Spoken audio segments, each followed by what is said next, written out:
Queridos irmãos e irmãs, a igreja celebra hoje a festa solene de Todos os Santos. A solenidade onde celebramos todos os santos em uma única celebração.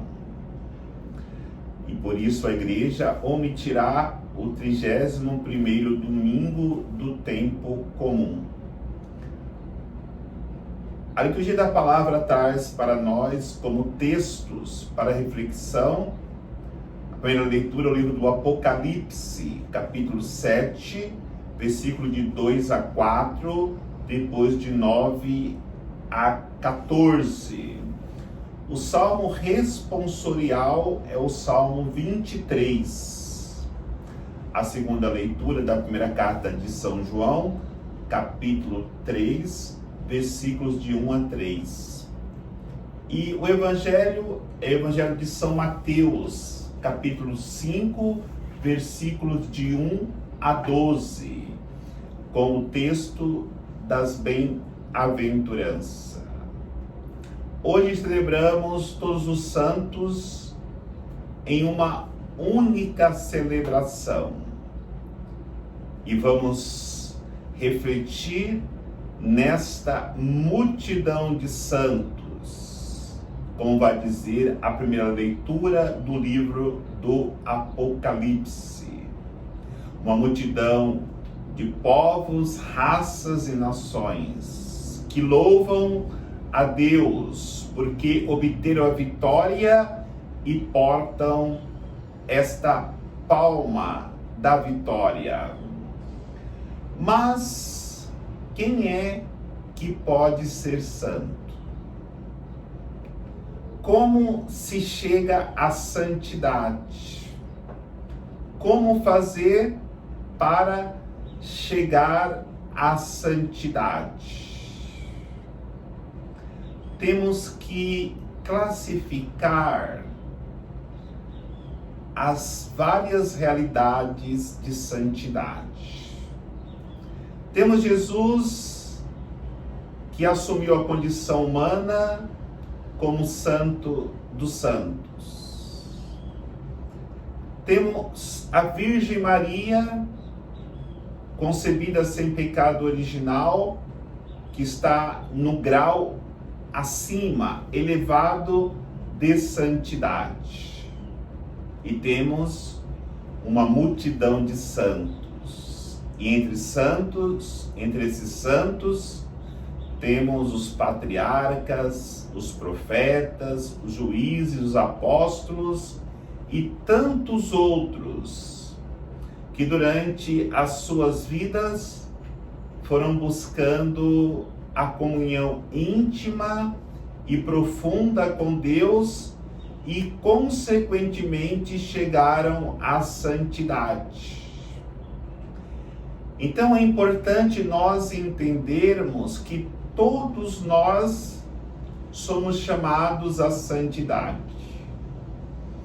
E quando chegarmos no céu, vamos perceber uma multidão de santos que não foram canonizados pela igreja, mas atingiram a santidade.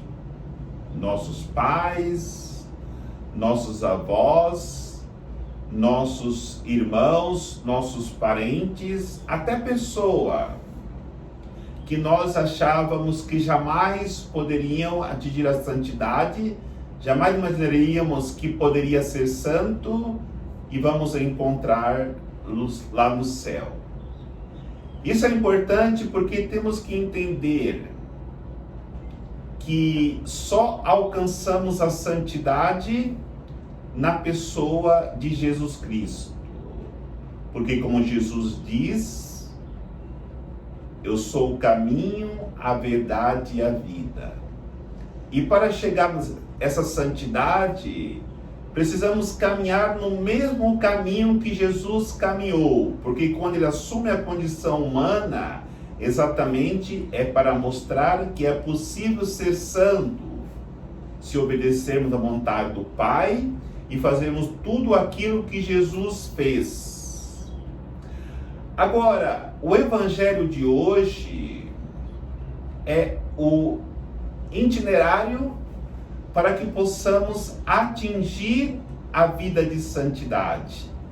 As bem-aventuranças vividas por Jesus e por aqueles que viveram a santidade nos direciona para esse mesmo caminho, o caminho da perfeição. Aí, caminhando pelas bem-aventuranças, nós encontramos Jesus dizer: bem-aventurado os pobres, porque deles é o reino dos céus.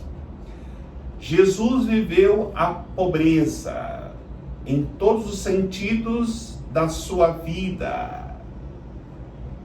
E temos aquele que imitou Jesus de maneira plena, que foi São Francisco de Assis. Se São Francisco conseguiu atingir a santidade pela pobreza, nós também poderemos atingir a santidade por este caminho. Mas nós temos que vencer a mentalidade do mundo, porque para o mundo a pobreza é totalmente repudiada. Não! Nas bem-aventuranças, a pobreza é uma virtude. Jesus viveu a virtude da pobreza. São Francisco viveu a virtude da pobreza.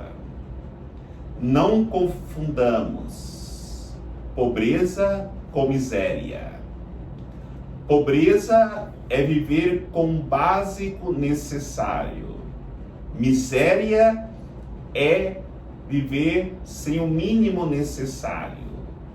Devemos, pela justiça social, condenarmos sim a miséria, mas a pobreza é uma virtude que todos devem praticá-la. Por quê? Bem-aventurados pobres, porque deles é o reino de Deus. Outra virtude, outra bem-aventurança que nos fala o Evangelho é ser manso e humilde de coração. De uma maneira pejorativa, quando falamos de mansidão e humildade, para o mundo essa pessoa que vive essa bem-aventurança é uma pessoa fraca, até qualificada como uma pessoa que todo mundo aproveita dela, uma pessoa boba. Não. A bem-aventurança da mansidão que Jesus viveu, embora todos os ataques que ele sofreu contra os seus adversários, fariseus, saduceus, os doutores da lei, ele sempre demonstrou uma mansidão profunda de coração e não só ensinou aos seus apóstolos a humildade, aos seus discípulos a humildade, mas viveu sempre a humildade, procurando o último lugar, a servir os pequenos e os excluídos. Podemos colocar também nessa classificação de manso e humilde de coração Santa Teresinha do Menino Jesus. Ela foi sempre mansa, perdeu a mãe com 4 anos de idade, mas preservou a mansidão de coração. No seu sofrimento com a perda do pai, com a sua doença, sempre mansa. E na humildade, ela pôde viver das pequenas coisas, a pequena via. Nas mínimas coisas, ela com muita humildade aceitava ali o projeto de Deus. Bem-aventurados vós que chorais. Jesus chorou sobre Jerusalém em pecado. Jesus chorou sobre aquele túmulo de Lázaro, quando ele soube que Lázaro havia morrido. Jesus chorou porque o seu coração tinha compaixão daqueles que sofriam, principalmente sofriam aprisionados pelo pecado. E aqui eu lembro a bem-aventurança dos que choram, vivida por Santa Gemma Galgani, que chorava pelos pecadores, que chorava pela conversão do pecador. Ela vivia profundamente a paixão de Cristo na dor, no momento que via um pecador se perdendo. Essa santa viveu esta bem-aventurança. Bem-aventurados são aqueles que têm fome e sede de justiça. E a maior injustiça que Jesus percebia no tempo que ele andou entre os homens foi a injustiça social. As pessoas que passavam fome, as pessoas que não tinham acesso à saúde, as pessoas que não tinham moradia, ele ia suprindo a necessidade desse povo através das curas, dos alimentos multiplicados, consolando as pessoas para que elas pudessem ter Deus como abrigo e que fossem fortalecidas pelo consolo de Deus. Aqui eu lembro outro santo para refletirmos sobre esta bem-aventurança, que é São Vicente de Paula.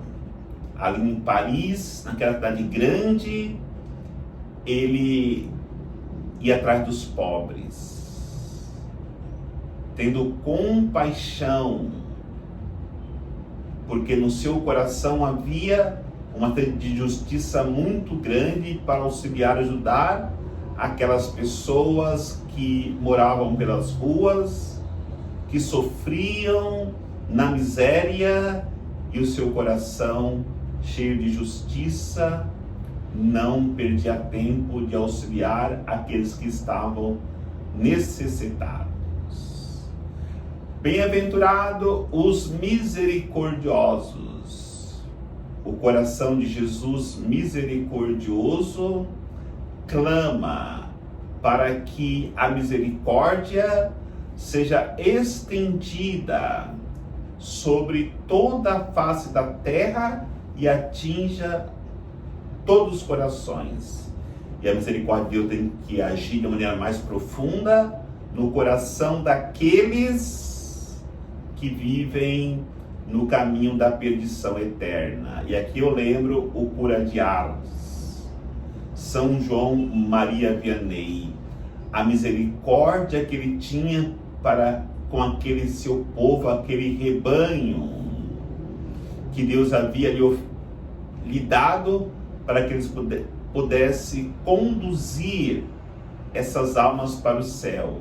E a misericórdia de São João Maria Vianney fazia que ele perdesse noites e noites em oração, atendendo confissão e procurando acolher os pobres, principalmente os órfãos, os abandonados. Ver a misericórdia é isso, é ir ao encontro daquele que precisa da misericórdia de Deus. E nós somos portadores dessa misericórdia de Deus. Bem-aventurados puros de coração.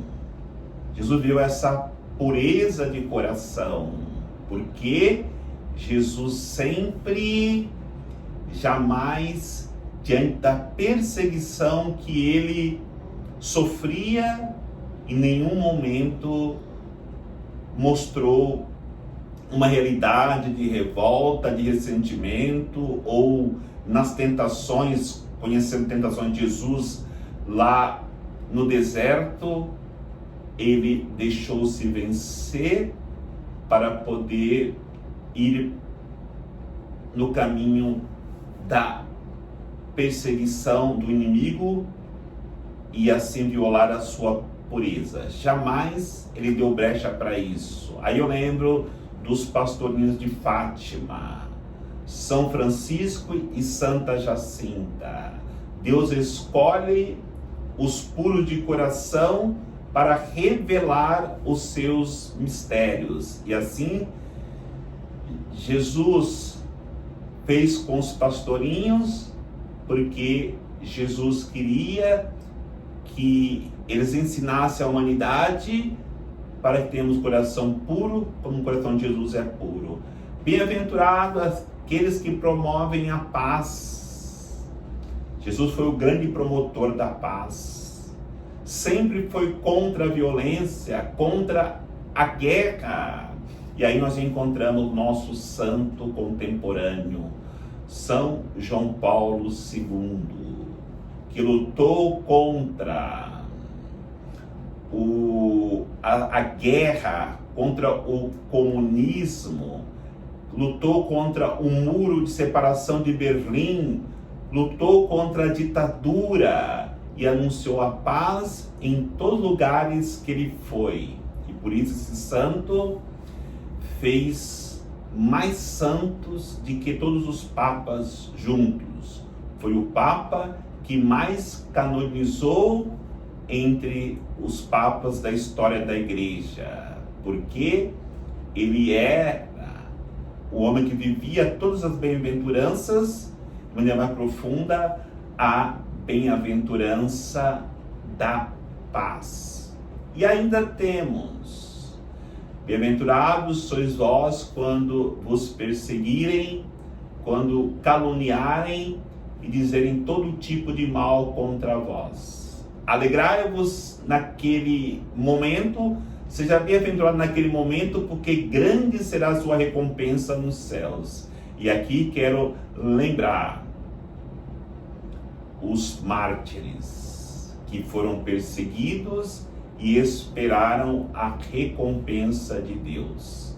Aqui eu quero lembrar os mártires aqui do Brasil, do Rio Grande do Norte, André de Soberal, Matias Moreira, inclusive é o padroeiro do ministro da Eucaristia, e também Ambrósio Ferro, que foram martirizados no Rio Grande do Norte, em Curual e Uruaçu. Já estive nesses dois lugares onde eles foram martirizados pelos os calvinistas holandeses, que perseguiram e na missa entraram e de maneira muito cruel, violenta, trucidaram todos esses mártires. Além desses três que eu citei, foram muitos outros companheiros que foram também violentados até a morte. Aqui está o retrato da santidade. Estamos chamados a buscar a santidade de vida para que sejamos bem-aventurados e um dia, como a multidão de santos que estão nos céus, nós também possamos possuir a eternidade com Deus. Deus nos abençoe em nome do Pai, do Filho e do Espírito Santo. Amém.